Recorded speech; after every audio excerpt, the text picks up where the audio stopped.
Hello. Hello, sound check. Yan. Magandang hapon po sa ating... ulit po. Magandang hapon po sa ating pong lahat. Yan, magandang hapon po. So, tayo po muli ay nagpapasalamat po sa Panginoon na sa kabila na mataas po ang diesel at kayo po ay nakarating. At sa kabila po na maghapon na nagigirahan sa ibang bansa, walang naliligaw sa ating bomba. So, salamat po sa biyaya ng Panginoon at tayo po ay nagkasama-sama ngayong March 25. Last Wednesday of the month of March. So tayo po nagpapasalamat sa Panginoon. Ganoon din po, ang inyong pong lingkod ay nagpapasalamat sa muli po makatayo dito po sa pulpito. Salamat. Salamat po kay Pastor sa patuloy pong pagtitiwala sa aming pong mga worker. And muli po tayo po mag-aaral po ng salita ng Panginoon. Tayo po tumayo at ating pong basahin ang ating pong text ngayon pong gabi. And ito po naman hindi naman bago sa ating pong pag-aaralan. James chapter 1. Verse 22, simulan po natin siya sa verse. Kung kayo po mayroong mga Bible, mas magandang basahin niyo po sa inyong mga Bible sa verse 22 hanggang verse 25. Salitan po tayo sa pagbabasa.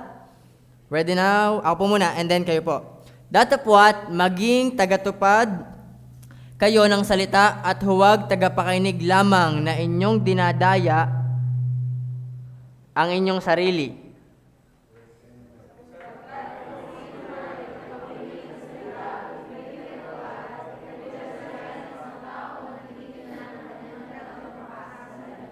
Sapagkat minamasdan niya ang kanyang sarili at siya'y umaalis at pagdakay, kanyang nalilimutan kung ano siya.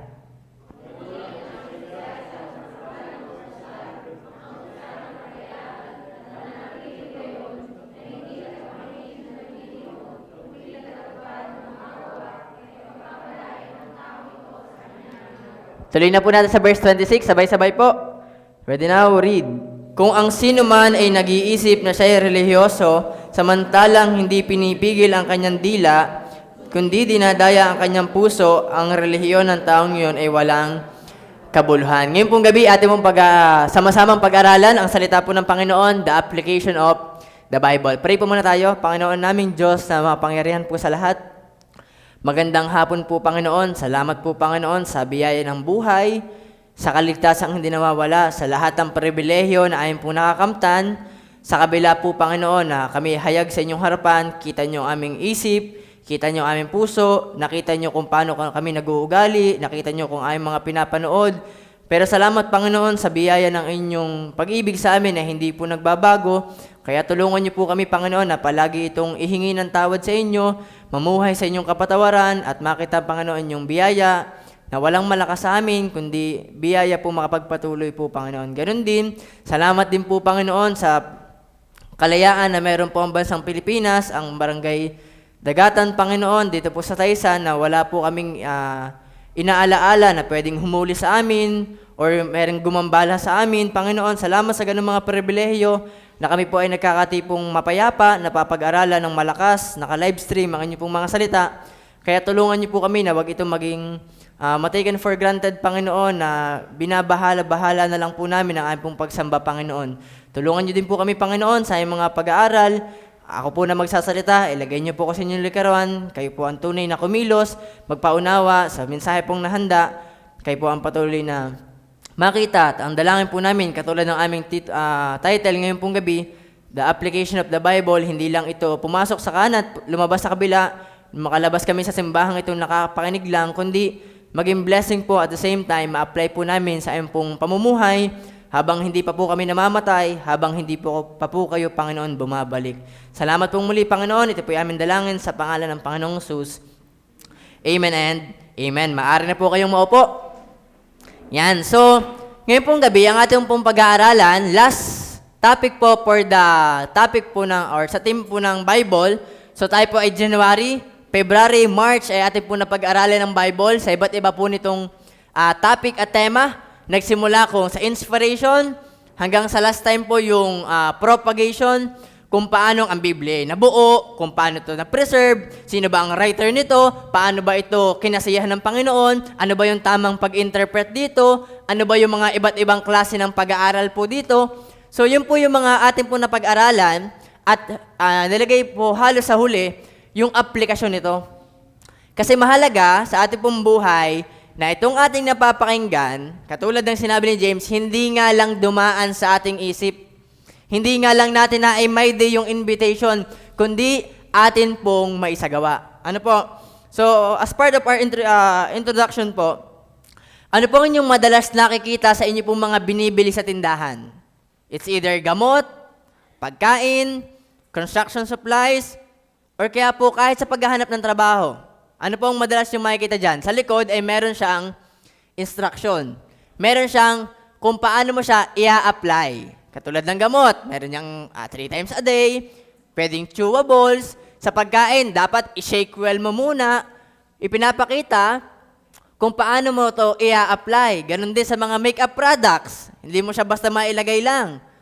So, meron siyang application kung paano po natin siya ilalagay. So, mahalaga po, una, mahalaga yung tamang application. At the same time, mahalagang ito po ay ina-apply natin. Halimbawa, bumili ka ng gamot, bumili ka ng gamit, bumili ka ng mga ganong bagay at hindi mo naman in-apply. Ano mangyayari sa iyong binili? Masasayang at mawawalan siya ng kwenta. Maganda man yan, mamahalin mo yan, pero hindi mo in-apply, ang mangyayari doon, wala siyang kwenta. Kaya po ang paalala sa atin ngayong gabi, mahalaga po yung word na application kasi dito mo mapapakinabangan ang mga bagay na meron ka. Doon mo mapuful yung kanyang purpose kapag ito yung na-apply mo sa iyong buhay. So, kung sa mga bagay po na iyan, mahalaga na iyong ina-apply. Halimbawa, sa mga binibili mong pampaputi, bumili ka nga nun, hindi mo naman ginagamit. So, hindi ka puputi, bumili ka ng pampataba, hindi mo naman iinom. Hindi ka naman nakakain, wala din mangyayari. Gusto mo magkatrabaho, hindi ka naman nag-a-apply. E di kaya po, hindi ka makakahanap ng trabaho. Kaya napakahalaga sa ating pong mga personal na buhay, kahit sa mga bagay na ating binibili, na ito'y ina-apply mo sa iyong buhay, isinasagawa po natin.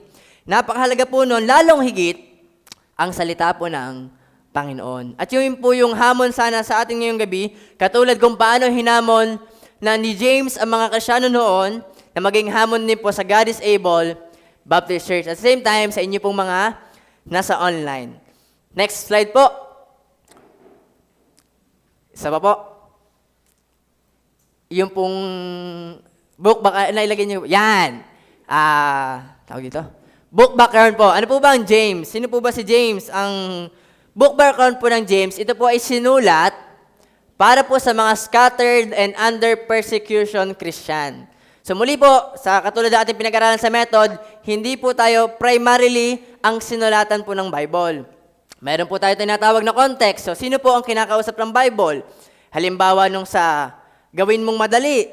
O hindi na ikaw ang kinakausap na mismo. Ang unang primarily kinakausap nun ay si Judas. Ngayon po, sa primarily kinakausap ni James, sabi po ng verse 1, si Santiago na alipin ng Diyos at ng Panginoong Hesukristo ay bumabati sa 12 angkan na nasa pangangalat. So ito po ay isinulat ni James for the sake of ng mga nangangalat or scattered and still under persecution Christian. Tatandaan po natin, ang pagiging Kristyano noon ay hindi katulad ng pagiging Kristyano ngayon. Na nakapost pa yung ako ay nabautismuhan o ako ay publicly nagsasabing ako'y Kristyano. Dati, pag ginawa mo yon, ibig sabihin, gusto mo nang mamatay. Ngayon, sinulat po ni James yung mga practical na mga bagay. Kaya nga po, ang isa sa meron ang Book of James, ito po yung practical book. Yung mga bagay na practical na guys mong malaman mula sa Biblia, isa sa maganda mong mabasa at mabuksan ay ang Book of James. Ilang chapters lang po din ito. Pwede niyo po itong mabasa sa isang upuan. Ngayon, ito po din po ay isang general epistle.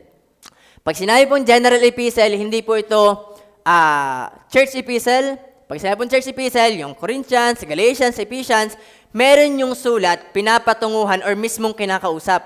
Hindi rin po ito pastoral epistle. Katulad po ni Titus, Philemon, at saka ni Timothy. So, sa Book of James, ang kinakausap po dito ay walang primarily church, wala din pong primarily pastor, kundi para sa lahat. Kaya po ito tinawag na general epistle. And then, ang writer naman po nito, sa aking pong research, or dun po sa my sword, ang nakasulat po doon, ang writer po ng James, ay si James. Siyempre po, James eh. Pero, madami po kasing James sa Bible. Sa alagad po, dalawa ang James. Ngayon, ang isa po sa paniniwalaan, ang nagsulat po ng Book of James, ay James, the brother of Jesus. Sa pagkakatabang tao, ano po? So, malinaw naman po sa atin yan, na ang nagsulat po nito ay ang kapatid po ng Panginoong Jesus sa laman. So, yan po ang background po ni James. Kung para kanito sinulat, anong klase itong sulat, at sino po ang nagsulat. Okay, so ngayon pong gabi, ating pong pag-aaralan, base sa ating pong book na ating pong pag-aaralan, paano or ano ang tamang aplikasyon or saan po natin ma-apply ang ating pong buhay. Number 1, na makikita po natin sa application of the Bible, number 1, it is mandated. The application of the Bible is mandated. Ang ibig sabihin po ng word na mandated, used to describe something officially ordered by a rule-making body, policy, or law. Yung po palang word na application na binabanggit ni James, o yung i-apply mo ang Bible, ay hindi suggestion. Ito po ay law. Ito ay mandato sa atin po ng Panginoon. Hindi ito kung kailan mo lang matripan, kung kailan ka lang pwede. Ito ay mandated sa atin. Anong sabi ng James 1 verse 22? Datapwat maging tagautupad kayo ng salita at huwag tagapakinig lamang na inyong dinadaya ang inyong sarili. Ang paalala, ang pag-a-apply ng Biblia sa ating buhay ay mandato ng Panginoon. Ano po ba ang tawag sa Bible? Aklat ng kautusan. Law. Pag sinabing law, batas. Pag sinabing batas, dapat po itong sinusunod. Kaya ang pag-a-apply ng iyong nabasa, ng iyong napakinggan, ng iyong nakita, yan po'y mandato sa atin ng Panginoon. Eh ngayon, kaya ang mga Kristyano, walang nangyayari sa buhay kasi ang pag-a-apply ng Bible, suggestion. Kung kailan lang pwede, pag hindi na ako busy, pag ganito ganyan. Pero muli pong pinapaalala ni James sa unang mga Kristyano hanggang sa panahon po natin ngayon na ang pag-a-apply ng Biblia sa iyong natutunan ay mandato po ng Panginoon. Pero ang kautusan po nito ay hindi po dapat maging kabigatan sa atin. Kasi po naging nangyari sa mga unang Kristyano, yung law ay naging kabigatan sa kanila. Kaya po nung dumating ang Panginoong Jesus, tinawag din po itong law of liberty, na ang kautusan dapat hindi maging kabigatan sa atin, kundi lalo pong maging kagaanan. Hindi maging pabigat, kundi maging ating pong kalayaan. At syempre, isa din po sa dapat nating malaman, ang mandato pong ito ay para sa mga taong ligtas. Anong sabi ng verse 22? Maging tagatupad kayo. Ibig sabihin, mayroong subject na kinakausap si James. At sino po ang kanyang kinakausap? Ang mga taong ligtas. Anong sabi ng John 8, verse 47? Ang sa Diyos ay nakikinig ng mga salita ng Diyos. Dahil dito'y hindi nyo dinirinig sapagkat kayo'y hindi sa Diyos. Muling pinaalala, kahit ng Panginoong Jesus na ang pakikinig at ang pag-a-apply ng salita po ng Panginoon, primarily, una, ay sa mga taong ligtas. Kaya tayo hindi masyadong umaasa sa mga unbeliever na magbabasa ng Bible, or kaya mag-a-apply, gagawin nila yung kanilang ating pinopost sa Facebook.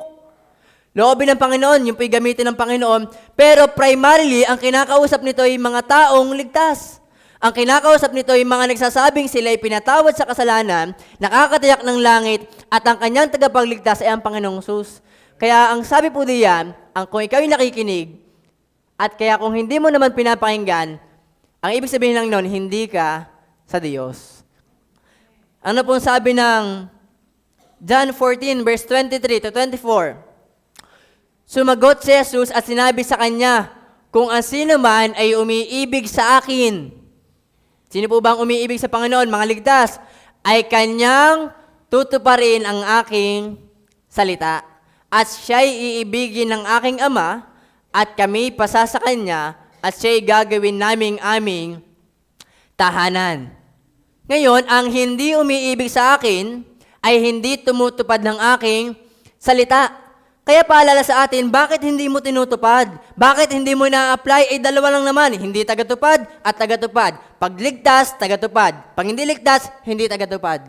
Ang paalala ng Panginoon at ang salitang inyong narinig ay hindi sa akin, kundi sa amang nagsugo sa akin. Kaya ang pagiging ligtas ay hindi para nakaupo ka lang na nag-aantay ka na ng langit. May paalala ang Panginoon na kung ikaw ay nagsasabing kiligtas, na patawan ng iyong kasalanan, ikaw ay pupunta sa langit, meron ka dapat tinutupad. At ito po yung salita po ng Panginoon. Hindi po ito way of kaligtasan or para kayo maligtas, kundi ito ay manifestation na ikaw ay ligtas. Kaya may tanong sa atin bakit mabigat ang magbasa ng Bible? Bakit mabigat sumimba? Bakit mabigat makinig ng salita ng Panginoon? Ang tatanungin lang natin, ikaw po ba ay ligtas na? Ano po ang sabi ng 1 John 5 verse 2 and 3? Dito ay aming nakikilala na tayo'y nagsisiibig sa anak ng Diyos. Paano daw po natin makikilala na tayo ligtas at mahal natin ng Diyos? Pagka tayo'y nagsisiibig sa Diyos at tinutupad natin ang kanyang mga utos. Kasi ngayon po, magtaas ka lang ng kamay, Kristiyano ka na daw. Sumimba ka lang, Kristiyano ka na daw. Pero ang sabi ng Panginoon, hindi lang ganun, kundi nagsisiibig at tinutupad ang kanyang utos. Hindi po tayo legalistic na kailangan mo pang hindi kumain na kung ano-ano, gawin tumaganto ganyan, kundi ikaw ay meron ng kautusan na nagpalaya sa iyo at bilang response sa pag-ibig ng Panginoon, dapat ka ding umibig. Kung ang Panginoon, ikaw ay niligtas, dapat tayo maging tagatupad. Sapagkat ito ang pag-ibig sa Diyos na ating tuparin ang kanyang mga utos. At ang kanyang mga utos ay hindi mabibigat. Kaya ang tanong po sa atin, kung tayo man minsan ay nabibigatan, may normal po yan, pero yung lagi nang mabigat, ang tanong po dito, may mahirap ba sa taong nagmamahal? O, tingnan niyo po sa mga mag-asawa, miskit pag ang pagod na at nagpaabot ng pakape, ay magagawa eh. Bakit? Mahal. Bakit kayang gawin yung mga bagay na hindi mo naman dating ginagawa? Meron kang pinapatunayan. Walang mahirap sa taong nagmamahal. Ngayon, nagsasabi kang mahal mo ang Diyos. Ang sabi ng Panginoon, tuparin mo ang kanyang mga utos. At ang paalala niya, hindi mabibigat, kundi ito po'y kasiglahan sa atin. Kaya po sabi ng Panginoon, yung i-apply mo ang Bible sa iyong buhay ay mandato. At mandatong hindi dapat magpabigat sa inyo, kundi magpaalala na bilang ligtas, meron nga pala akong duty na dapat ginagawa. Ano po yun? Makinig at tuparin. Hindi pumasok, lumabas. Nakinig at nakinig nga lamang, kundi napakinggan mo, naintindihan mo, at ngayon willing mo nang gawin. At alam niyo po, hindi naman tayo babago na nakikinig. Matagal na tayo.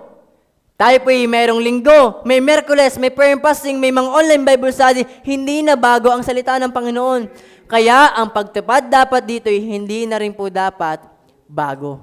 It is mandated yung i-apply mo ang Bible sa iyong pong buhay. Ano po? So sana po malinaw yun sa atin bilang lalong higit po sa ating mga ligtas. Sa mga bisita po natin, loobin ng Panginoon na kayo po'y kaawaan din ng Panginoon. Pero primarily, tayo mga palangit, hindi mabigat ang sumunod po sa Panginoon. Number 2, na dapat po nating malaman, not just mandated, but also it is a must. Ang ibig sabihin po ng word na must is a often more direct verb, salitang kilos, indicating necessity or an absolute requirement. Anong pong sabi?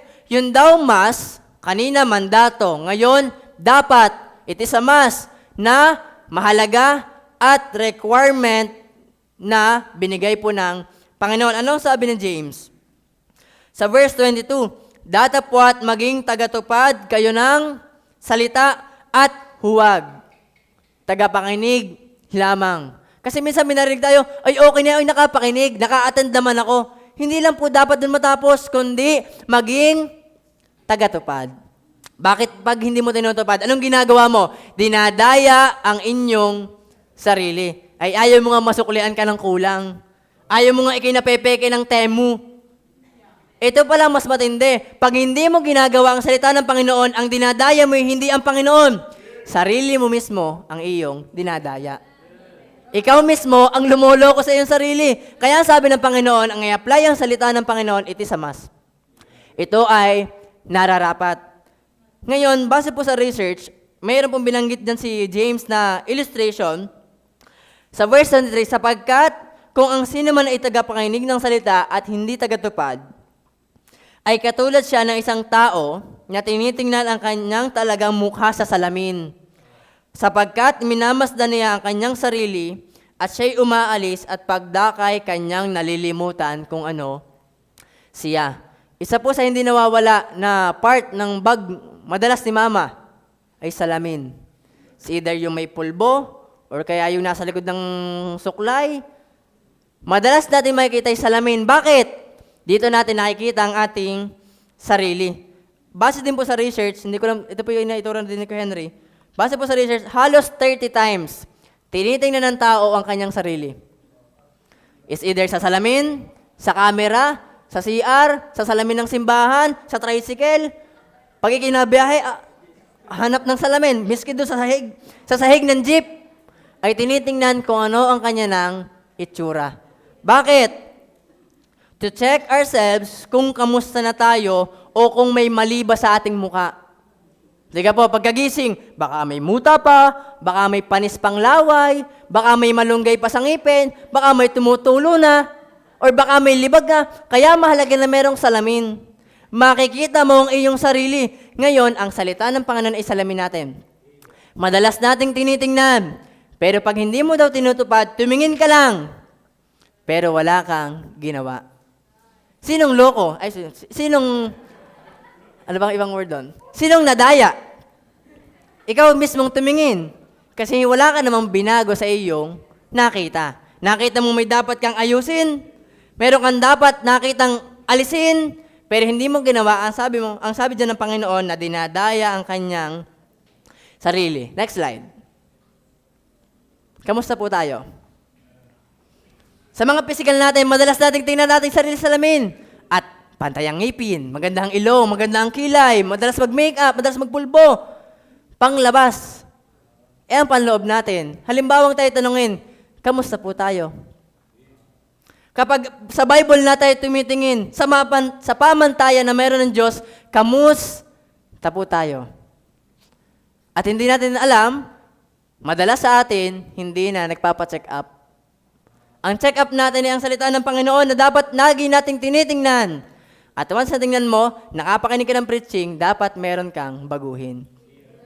Kaya sabi po ng Panginoon sa verse 25, ano pong sabi ng Panginoon sa verse 25? Ngunit ang nagsisiyasat ng sakdal ng kautusan, ang kautusan ng kalayaan at nananatiling gayon, na hindi tagapakinig na lumilimot, kundi tagatupad na gumagawa, ay pagpapalain ng taong ito sa kanyang ginagawa. It is a must. Dapat mo itong gawin. Ano sabi ng Panginoon sa pagtupad ng kanyang kautusan? Matthew chapter 7. Sa padulo ng Sermon on the Mount, ang Panginoon ay nagtuturo ng iba't iba. Pag-ibig sa kaaway, paano manalangin, paano tumulong, paano makipagkasundo, paano ang gantong mga bagay. Pero tinapos siya sa gantong kwento. Dapat mo itong gawin. Ang sabi ng verse 21, babawang verse, hindi lahat ng nagsasabi sa akin, Panginoon, Panginoon, ay papasok sa langit. Kundi sino? Yung tumutupad ng kanyang salita. Hindi tayo nagtuturo ng good works, kundi yung kaligtasan na meron kay magbubunga ng good works. Anong illustration na meron ng Panginoon? Kaya ang bawat dumirinig ng aking salitang ito at ginaganap ay matutulad sa isang taong matalino. Ang tao palang matalino, hindi lang ang gagraduate ng, ano nga po yung pinakauna? Summa cum laude, magna cum laude, sa high school, valedictorian, salutatorian, pero hindi lang doon ang pamantayan ng matalino, kundi ito, na itinayo ang kanyang bahay sa ibabaw ng bato. Sa mga marunong pong mag-construction, laging hinahanap matibay na pundasyon. Ngayon, ang ginawa daw ng taong matalino, itatayo ko ang aking bahay sa bato. Ang nangyari, verse 25, at lumagpak ang ulan, at bumaha, at tumihip ang mga hangin, at hinampas ang bahay na iyon, at hindi nabagsak, sapagkat natatayo sa ibabaw ng bato. Ganun po pala yung nakikinig ng Bible. Ganun pala yung tumutupad ng salita ng Panginoon ay matalino. Itatayo mo ang iyong bahay sa bato. At pag dumating ang bagyo, hindi to magigiba. Ano naman ang itsura ng nakikinig at hindi naman tinutupad? Verse 26. At ang bawat dumirinig, nakikinig din naman ng aking mga salitang ito at hindi ginaganap.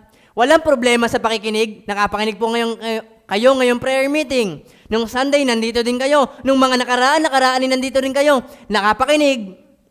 Pero ang problema ay hindi ginaganap. Ano daw matutulad sa isang taong mangmang? Medyo malalim na yung word na mangmang. Huwag na po natin pababain para hindi masyadong masakit.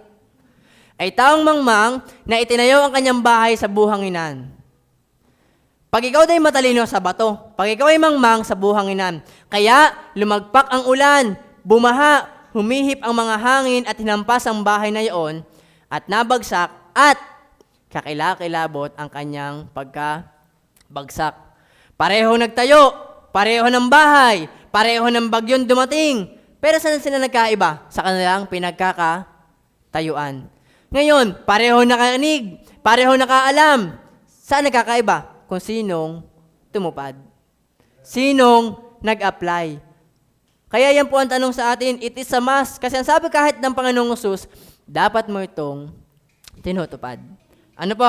So, number 1, it is a mandated. Utos ito ng Panginoon. Pangalawa, it is a must. Kailangan po ito. Ngayon, kung tayo tatanungin, sino tayo sa dalawa? Tayo ba yung nakikinig at tumatalino o nakikinig at nagiging mangmang? Yan po yung malalaman natin kamusta ang ating pag-a-apply sa ating pong napapakinggan. Kamusta ikaw sa iyong kapamilya? Kamusta ka sa iyong kaaway? Kamusta ka sa mundo? Kamusta yung pagbabasa mo sa Bible? Kamusta ang gadget mo? Ang sabi ng Panginoon, dahil natin makikita kung kamusta na tayo sa pag-a-apply ng salita ng Panginoon. Tumingin din tayo sa salamin. Sa salita ng Panginoon at kamustahin, kamusta ba ako sa harap ng Panginoon? Pwedeng tayo ay masaya kapag tayo nagkakasama-sama. Privately, kamusta po tayo? Ano po? So yan po, number 2, it is a must. Number 3, na dapat po nating malaman sa application of the Bible. Number 3, it is, hindi ko po makita talaga yung letter M na profitable, pero ito po lumabas, meritorious.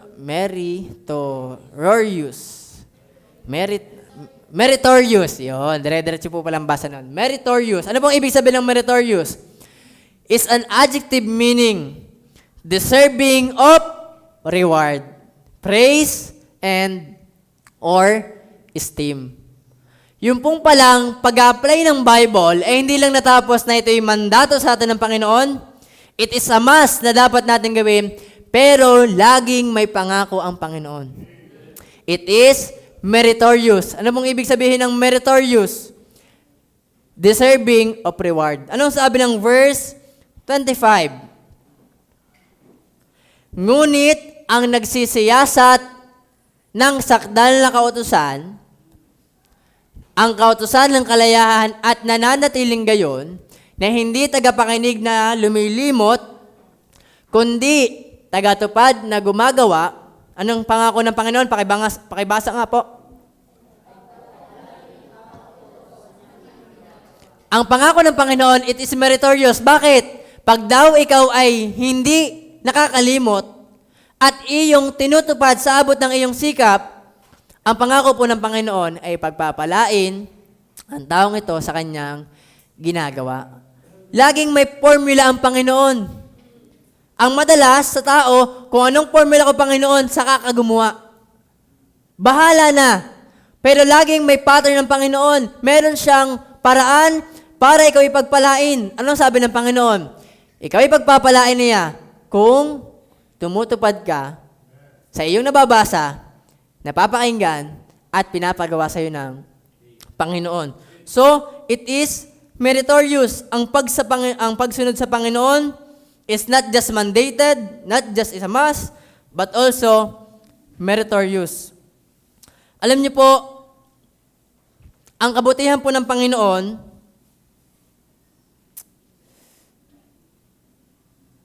ang kabutihan po ng Panginoon sa atin, minsan kahit hindi tayo nakikinig, tayo pinagpapala pa din ng Panginoon. Tingnan niyo po sa mga boss, sa mga may-ari ng business o kahit anuman, sino nararapat pagkatiwalaan at pagpalain? Yung kanyang empleyadong nakikitang nagsisikap. Sa mga magulang, sino ang mas maluag ang budget sa anak? Pare-pareho namang maluag. Pero makikita natin na mas madali doon sa anak nakitang nagsisikap. Ngayon, sa Panginoon, tunay naman na hindi po nakabase ang ating kaligtasan kung gaano tayo mag-perform sa Panginoon. Pero kung nais natin tayo pagpalain ng Panginoon, wag lang tayong tagapakinig. Wag lang dapat tayo uma-attend. Kundi tayo ay tumupad, gumawa, ayusin, magpaayos, pagpadirect sa pinapagawa po ng Panginoon. Bakit? Ang sabi niya, pagpapalain tayo niya. Pero niyo po ang kabutihan ng Panginoon. Halimbawa ang kanyang kasunduan, pagpapalain lang kita pag ikaw ay diretsuhang ang iyong pagbabasa. Pagpapalain lang kita kapag ang iyong pagsimba ay walang palya, walang late, walang sabit, malinis. Pero niyo po ang kabutihan ng Panginoon, He's still faithful to us. Ang araw ay sumisikat pa din, ang hangin ay libre pa din, ang kaligtasan mo hindi nawawala. Sapat ng dahilan para gawin ang kanya pong pinapagawa. Minsan sa mga empleyado, ayokong gawin. Bakit? Si boss na may masungit. Si ganito, ayoko naman. Ang bigat. Bakit? Kasi ang tingin ng tao, pag merong hindi naman napapalitan ang aking ginagawa. Pero niyo po, ang sabi ng kanta, count your blessing.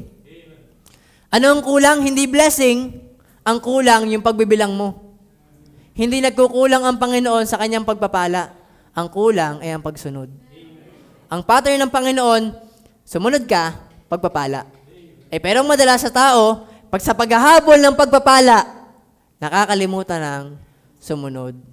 Ano po? Ano ang sabi ng Psalms 106, chapter 106 verse 3? Mapalad silang nag-iingat ng kahutulan at siyang gumagawa ng katwiran sa buong panahon. Ay, yan ay para sa mga young people na lang. Ay, yan ay para sa mga YS na lang. Ako'y married na. Ay, busy po kasi sa school, busy kasi sa trabaho, busy kasi sa pamilya. Pero ang sabi ng Panginoon, ang mapalad ay yung gumagawa ng katwiran sa buong panahon. Kaya wag natin lalagyan ng boundary. Ay, bata pa naman ako. Ay, may trabaho naman ako. Ay, may pamilya naman ako. Hanggang sa wala na, patay ka na.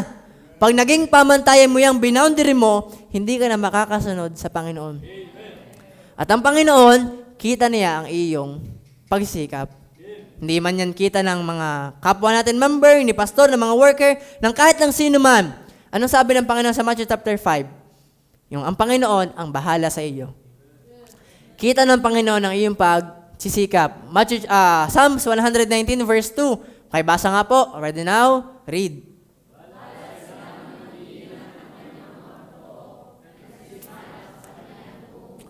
Sino daw po ring mapalad? Nag-iingat ng kanyang patotoo, na nagsisihanap sa kanya ng buong puso. Di ka po mas masarap maghanap kapag alam mong meron kang makikita. Bakit yung mga nasa eyewitness, kahit sobrang lalim nung kanilang mga nilulubog, bakit yung mga nagsisikap humalwat? Meron silang hope.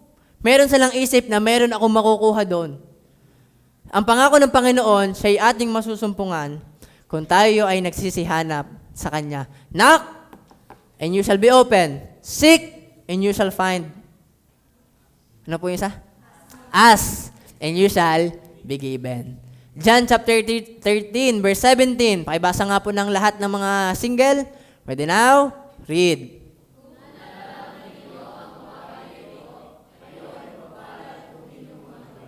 Ang context po ng John chapter 13, ang Panginoon ay naghuhugas sa mga paa. Pero ang sabi ng Panginoon, kung nalalaman niyo mga bagay na ito, kayo ay mapalad kung inyong mga gawin. Laging may pagsunod. Hindi natin mapapaghiwalay ang pag-ibig at ang pagsunod. Kaya maling sabihin, ako na may hindi malayo sa Panginoon. Pero ayokong sumunod.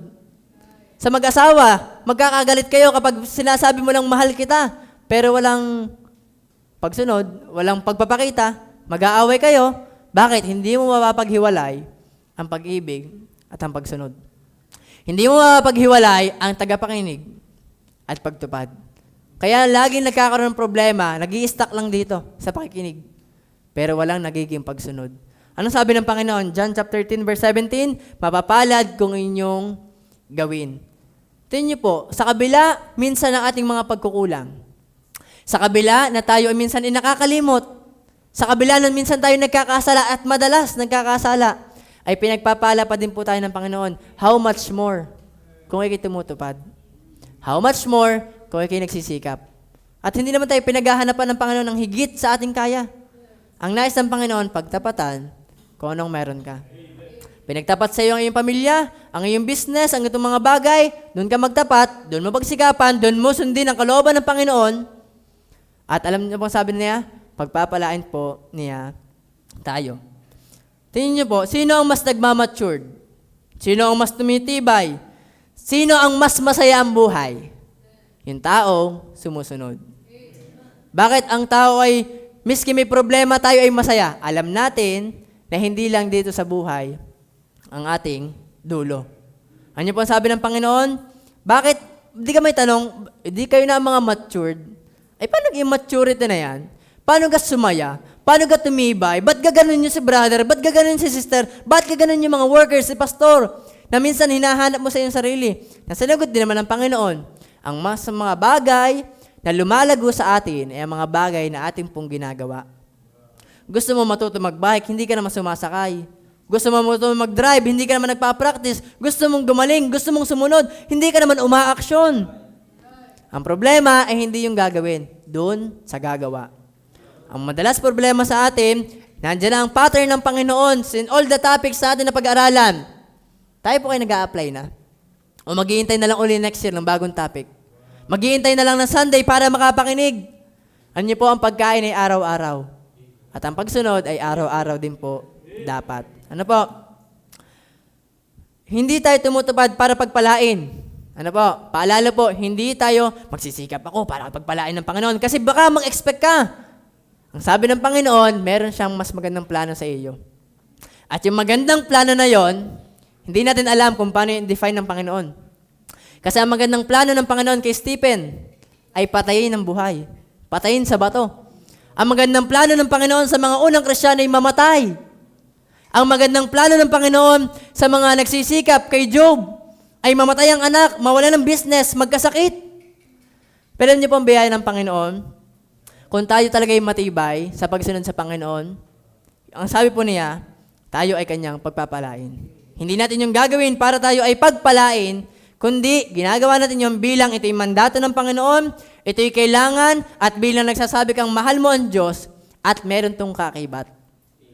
Ano po? Ang sabi din po ng Panginoon, kapag tayo tumitingin sa salamin, at nakita kung anong meron tayo, kung meron dapat ayusin, at ginawa natin, sino po makikinabang? Tayo. Nakita mong iyong sa salamin ay pero merong kulangot, inalis mo. Sino hindi pagtatawanan sa labas? Ikaw. Nakita mong tabingi pa lang iyong kilay, kasi hindi tunay. Nakita mo sa salamin at inayos mo, sino makikinabang? Ikaw. Nagbasa ka ng Bible, nakikinig ka ng preaching, ginawa mo, sino nakinabang? Ikaw. Kaya hindi po ito, ay, sila na. Kaya bakit tayo hindi dapat natin masisi, sila lang kasi lumalago, baka sila lang nag-a-apply. Di sila lang pinagpapala, baka sila lang gumagawa. Kaya ang tanong, kung gusto natin pagpalain, gusto natin lumago, gusto natin maging katulad ng ganitong mga bagay, gusto natin tayo maging kamukha ng Panginoong Sus, ang sabi po ng Panginoon, dapat tayo maging tagatupad. Apply the Bible. Ikaw ang mapapabuti. Ano po? Sa laging utos ng Panginoon, kapag ating sinunod, tayo po ang mapapabuti. So sa application of the Bible, meron tatlong bagay. It is a mandated, it is a must, but also it is meritorious. pakinabang. Anong sabi niya? Pagpapalain ang taong yon sa kanyang ginagawa. Pero alam niyo po minsan, miski ang sabi ng Panginoon yung taong yon, ang pagpapala po'y nakakadarang. Nakita kayo nagtatapat, may nakita sa'yo, magsisikap din. Kaya mahalaga din po ang testimony. Ang sabi ko ng Panginoon, pag ikaw ay nagtatapat doon, kita ka niya. At meron ding makikita sa'yo. Kaya hindi lang kamusta po tayo, kamusta kaya yung mga tao nakatingin sa atin. Pwedeng asawa mong unbeliever pa, pwedeng katrabaho mong unbeliever pa, kaklase mong unbeliever pa. Makikita kaya sa atin na tayo ay tumutupad. Makikita kaya sa atin yung epekto na meron tayong Bibliyang pinaniniwalaan. Anong sabi ng kanta? Do they see Jesus in me? Ano po? For our conclusion, medyo maaga po yung topic kasi po meron pa tayong application. Conclusion, hearing, knowing, doing. Napakinggan mo, nalaman mo, dapat mong isagawa. Para hindi maputol. Tingnan nyo sa inyong supply ng tubig, kapag naputol sa labas, hindi na mo, kahit magbukas ka ng gripo, walang lalabas. Bakit? Putol. Sa isang sa isang tren, putol sa gitna, hindi makakarating ng Bicol kasi naputol eh.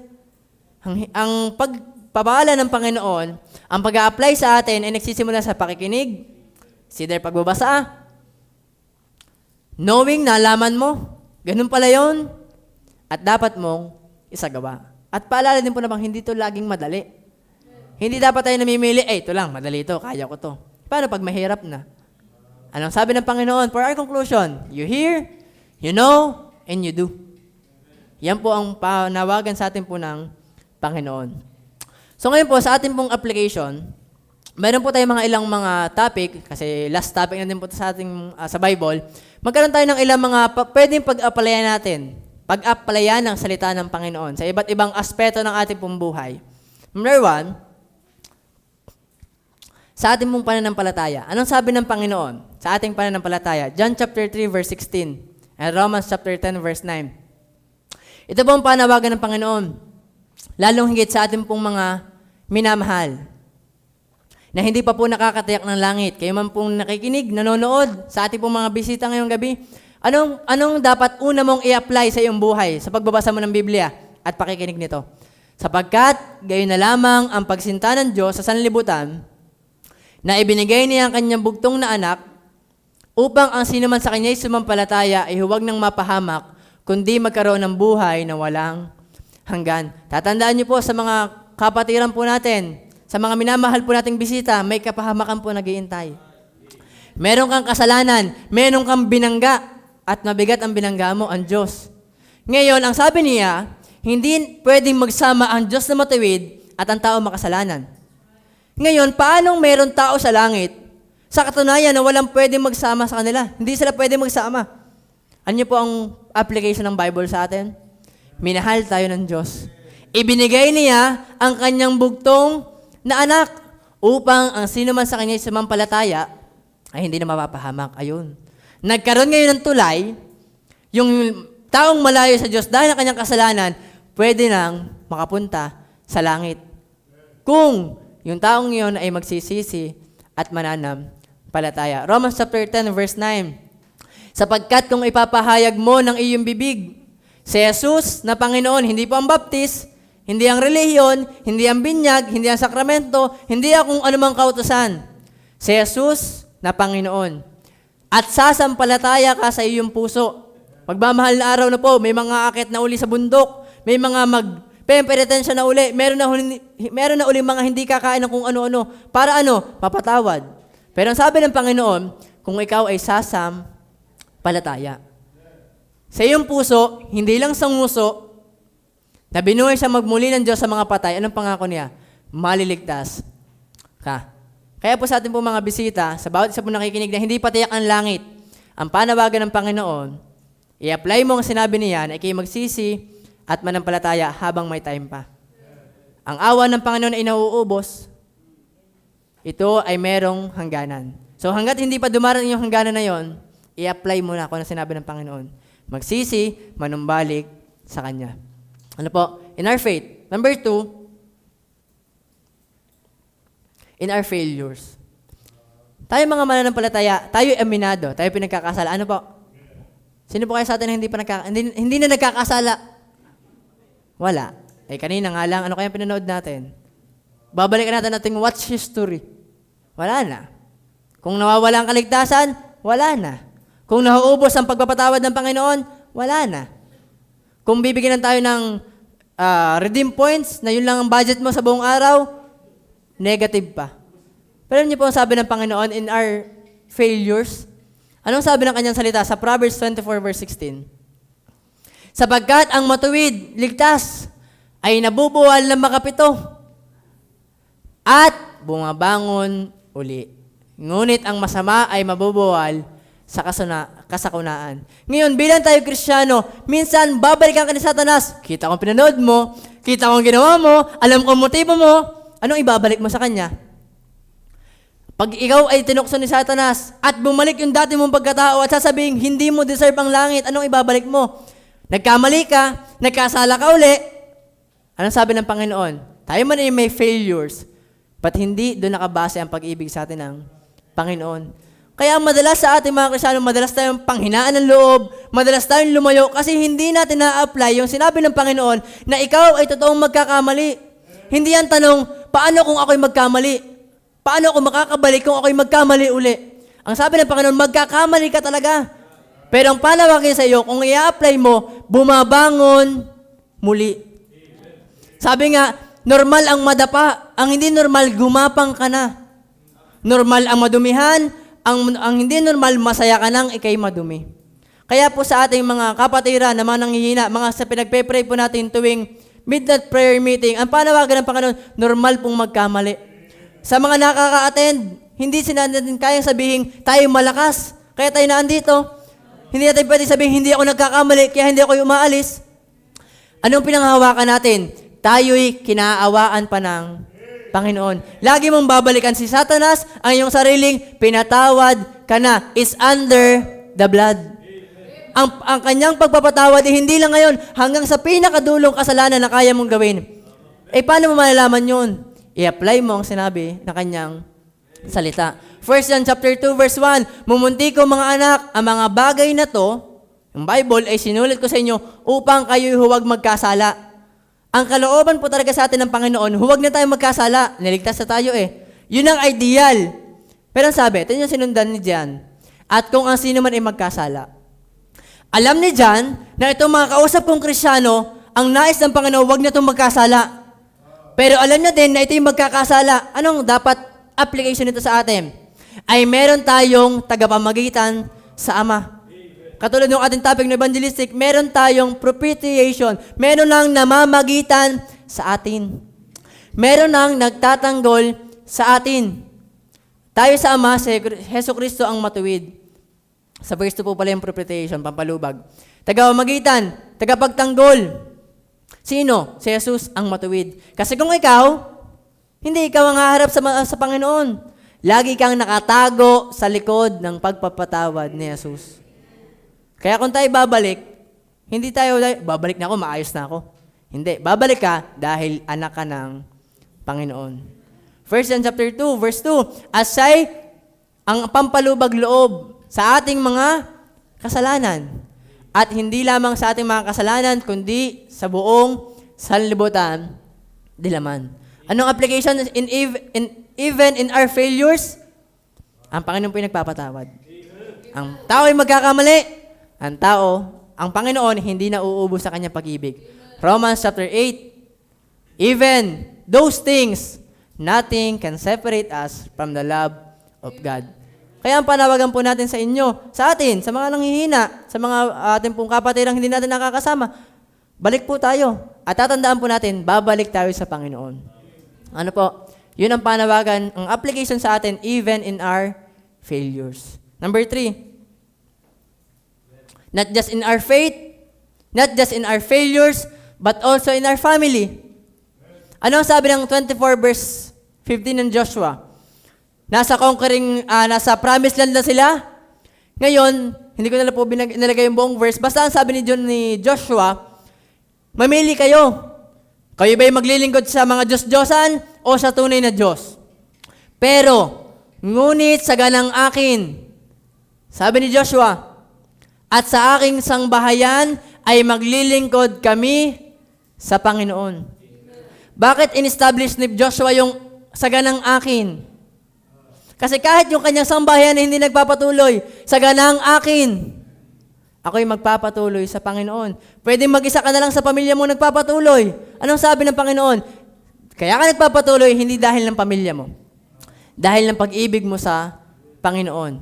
At biyaya naman ng Panginoon kung buong pamilya kayo nagpapatuloy pa. Praise the Lord! Ay maglilingkod kami sa Panginoon. Anong panawagan ng Panginoon sa ating mga pamilya? Tayo ay sama-samang maglingkod sa Panginoon. At kung hindi pa naman dumarating ang panahon, still pray. Still work at wala pang kamatayan. Hindi pa dumadating ang Panginoon, we still have that time para sila po'y abutin. Upang sila'y makakilala sa Panginoon at makita natin tayo sama-samang makakapagsabi na, as for me and my house, we will serve the Lord. 2 Corinthians chapter 6 verse 14, yung po sa mga may pamilya, ito naman po sa mga papasok sa pagpapamilya. Anong panawagan ng Panginoon? Ano ang tamang aplikasyon? Basta ba kayo in love? Basta ba kayo okay na sa iyong pamimera? Anong sabi ng 2 Corinthians 6 verse 14? Huwag kayong pakipamatok ng kabilaan sa mga di nagsisampalataya, sapagkat anong pakikisama mayroon ang katuwiran sa kalikuan. Anong pakikisama mayroon ang kaliwanagan sa kadiliman. Ano ang aplikasyon? Basta ba kayo in love? Hindi. Kundi, huwag kang makikipamatok sa mga unbeliever. Hindi against ang Panginoon at ang simbahan pong ito, kahit si pastor, sa pagiging, o sa pag-ibig. Baka tayo nagkakaroon ng isip, against siguro ang Panginoon sa aking pagmamahal na ito. Ang simbahan siguro hindi ko kakampi pag ako'y na in love. Tayo po'y magkakampi kapag tama. Pero magkakawatak-watak tayo kapag mali. Kasi ang sabi ng Panginoon, anong meron? Pwede ba magsama ang katuwiran at ang kalikuan? Ang kaliwanagan at ang kadiliman? Yung anak ng Diyos at anak ni Satanas? Pwede ba magsama yon? Hindi. Bakit meron nagsasama? Hindi ina-apply kung anong sinabi ng Panginoon. Sa mga member po natin, may mga unbeliever na asawa, yung po ba isasuggest nyo na gawin din ng mga papasok? Hindi. Sa nakaranas, isasabihin ko bang ganun din ang gawin? Hindi. Kasi alam natin ang tamang aplikasyon. Huwag. Hindi po against. Ayaw ngayon umaatin sa kasalan. Tayo nga po ay nakikitulungan. Tayo nga ay nagpe-pray. So hindi tayo against sa pagmamahal. Against lang tayo sa maling pagmamahal. Kapag wala sa panahon, maling tao, against po tayo dyan. Bakit? Yun ang sabi ng Panginoon. Yun ang tamang aplikasyon. Kaya po madaming masisilip sa ating mali kapag pamantayan ng Panginoon. Kasi kahit pumayag na ang buong mundo at kaaway mo ang Diyos, dito ka palagi. Kahit kakampi mo na to, pamilya mo, lahat, kakampi mo na. Pero hindi sinabi ng Diyos, dito ka pa din. At kahit naman, kalaban mo ang lahat, pero kakampi mo ang Diyos, wala kang dapat ikatakot. Yan ang application ng Panginoon sa buong pamilya at sa mga papasok sa pamilya. In family and for your future family. Next, not just in our faith, in our failures, in our family. Number 4, na application po ng application ito, in our finances. Ano ang tamang aplikasyon ng Panginoon na sinabi niya sa kanyang mga salita? Ilan lang po ito ha. May assignment ako sa inyo, hanapin niyo pa po sa inyong mga Bible. Anong sabi ng Matthew 6 verse 20? Madalas na natin napapakinggan, kundi magtipon kayo ng kayamanan sa langit, na dooy hindi sumisira kahit ang mga tanga, kahit ang kalawang, at dooy hindi naguhukay, at hindi nagsisipagnakaw ang mga magnanakaw. Muli, hindi po against ang Panginoon na tayo yumaman. Praise the Lord kung mayroong mayaman sa atin. Pero niyo po ang mas approve ang Panginoon, hindi lang dito sa lupa naubos ang iyong kayamanan, kundi meron kang na-deposit sa langit. At makakapag-deposit ka lang doon, kung ikita ka doon. Kaya mahalagang tiyak mo na ikay ligtas. At maganda, kung susundin natin na hindi lang tayo dito nagtitipon, hindi lang dapat nauubos sa kung ano-ano ang pera natin, kundi nagagamit natin sa kanyang gawain, sa kanyang kaharian, para pag dumating tayo doon, meron tayong naipon. Sabi nga, pag meron kang sinuksok, merong nilaga. Ay, iba pala yun. Pag ikaw may sinuksok, meron kang madudukot. Nag-aantay ka sa langit. Siguro mayaman naman ako sa lupa. Siguro mayaman na din ako sa langit. Hindi pala. Sa lupa lang pala mayaman. Pero kahit dito sa lupa, anong sabi ng kata? Kahit na kubo, ang aming tahanan. Doon sa langit, ako'y may bahay, gintong lantay. Ano niyo po, kaganda ng langit. Anong sabi ng Panginoon? Wala na dong tanga, wala na dong kalawang, wala nang magnanakaw. Masarap na po yung i-claim. Pag time na natin. Ano po? So, lay up your treasures in heaven. Apply it. Napakadami pong application na tayo ay makakapag-ipon ng kayamanan sa langit. Ano po? 2 Corinthians 9 verse 7, magbigay ang bawat isa ayon sa ipinasya ng kanyang puso. Ipinaliwanag na po yan, yung pagpapasya dyan ay hindi kung anong magustuhan, kung anong kumalansing sa bulsa. Ipinasya na ito ng puso. Hindi. Pinaghandaan na yan, consider tithes and offering first fruit. Alam mo na yan, nakadesignate na yan para sa Panginoon. Kaya ang panawagan ng Panginoon, huwag mabigat sa loob. O dahil sa kailangan, sapagkat iniibig ng Diyos ang nagbibigay ng masaya. Apply it. Iniibig ng Panginoon ang nagbibigay ng masaya. Ito maganda. May pera ka na sa langit, nakapagbigay ka pa sa kanyang gawain, meron ka pang na-deposit sa langit. Yun ang tamang finances. Huwag tayong madadaya na may bago yun, ako wala. May maganda yun, ako wala. Sa langit, wala na, hindi naman yung magmamatay sa langit. Kahit dito sa lupa, hindi mo naman yung madadala sa hukay. Kaya meron tamang application in our finances. Lay up your treasures and give to the Lord kung ano ang nararapat sa Kanya. Muli po, ang inaasahan ng Panginoon sa atin ay kung anong meron tayo. Ang hinahanap niya sa atin, ano bang binigay siya ng Panginoon? Hindi niya naman paghahanap ka ng 1 milyon kung hindi ka naman kumita ng 10 milyon. Ang paghahanapin niya lang sa iyo, ano bang pinagkatiwala sa iyo ng Panginoon? Pinagkatiwalaan ka niya ng buhay, ipagamit ang buhay. Pinagkatiwalaan ka ng pera, ibigay ang pera. At ang sabi po ng Panginoon, pagpapalain niya tayo. May pattern uli. Anong sabi ng Malakay chapter 3 verse 10? Ibigay muna ninyo at bubuksan ko ang langit. Eh, ang madaming tao ngayon, nakaabang na sa langit. Wala pa namang ibinibigay. Payag kayo. Bariya. Abangan ninyong papatak sa langit. Ano po? So, right finances. Last. Not just, faith, failures, family, finances, but also right application in our future. 1 Corinthians 15 verse 58, after i-discuss ni Apostle Paul ang rapture at ang second resurrection, anong labo? Yun pala, magkaiba palang kulay dito. Ano sabi? Kaya nga, mga kapatid kong minamahal, kayo'y magsitatag, huwag makilos, laging sumagana sa gawa ng Panginoon, yamang nalalaman ninyo na hindi walang kabuluhan ang inyong gawa sa Panginoon. Your labor in the Lord is not in vain. Meron pa tayong future. May langit na nag-iintay sa atin. Hindi dito sa lupa matatapos ang buhay.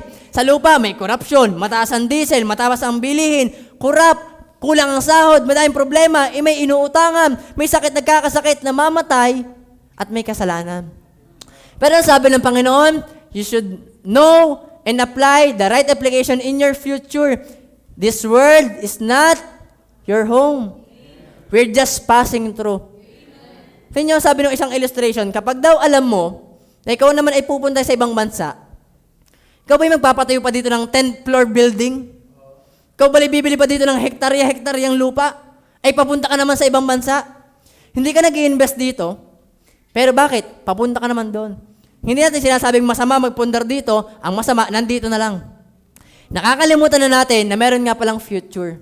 May langit na nag-iintay sa atin. Yung gintong pinag-aagawan ngayon, lalakaran na lang natin. Yung mga pinag-aagawan at halos mamatay lang, makuha lang, sa langit, hindi natin yan pinaghahanapan. Pero ang panawagan ng Panginoon, habang tayo nandito pa, habang tayo pinagkakatiwalaan pa ng Panginoon, hindi po yan walang kabuluhan. Yung mga paglilingkod natin, pagsasakripisyo natin, pagsasagawa natin, pag-a-apply natin, hindi po yan walang kabuluhan. It matters to the master. Hebrews 13 verse 14. Pakibasa nga po sabay-sabay. Ready now? Read.